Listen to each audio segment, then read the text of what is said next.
พี่น้องแต่ว่าหังไปเห็นกุ้งยุหวิงข้าเจ้าหลายยุหวิงน้องล่ะหวิงน้องก็หวิงเอี่ยล่ะผู้นั่นล่ะได้กุ้งหลายนี่แหละพี่น้องความฝันกับมีแค่นี้ดิค่ะ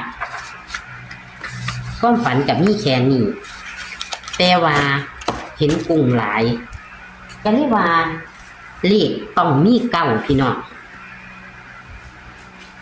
แล้วก็เห็นกุ้งหลายแล้วก็เห็นข้าเจ้าสอนอยู่ในน้ำแข่งอยู่ในน้ำเห็นหวิงกุ้งอยู่ในหวิงแอดก็เลยตี09กับ1909กับ19เพราะว่าเห็นน้ำกับเห็นกุ้ง